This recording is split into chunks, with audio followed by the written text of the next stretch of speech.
Aku boleh nanya nggak Ustadz? Mohon maaf, boleh nanya nggak? Boleh.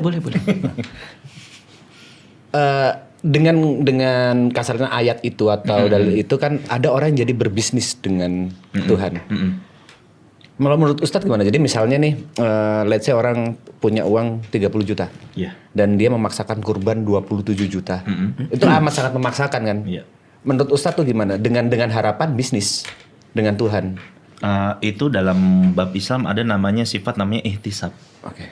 Jadi kita melakukan satu amal tapi mengharap imbalan itu sama Allah aja, sama Tuhan aja, nggak sama manusia. Dan ini salah satu sifat yang kebaikan. Kayak misalkan contoh, Mas Adit punya satu proyek besar pengen goal. Gimana caranya? Gue undang anak yatim, ya Allah saya mau undang anak yatim, saya bagi-bagiin harta saya, tolong mudahkan goals. Dan itu bagus dalam Islam.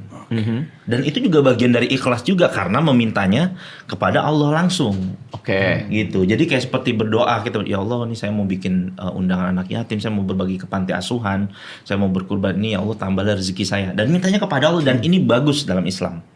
Nggak masalah. Nggak masalah Nggak seperti masalah. itu ya. Kecuali beda cerita kalau ngarepinnya kepada manusia. Dan itu yang sangat salah. Sudah hasilnya juga kita nggak tahu wallahu alam dapat apa enggak, dan pahala udah nggak mungkin didapatkan kalau untuk manusia. Tapi kalau tujuannya minta, maka Nabi Muhammad SAW tuh ngajarin satu hal yang aneh, nggak masuk sense logika manusia lah. Obatilah penyakitmu dengan sedekah. Jadi Nabi ngajarin kalau sakit obatinnya dengan sedekah, dan sahabat Nabi tuh kayak gitu ngajarinnya. Kan kalau kita lihat dari ilmu sains, apaan hubungannya?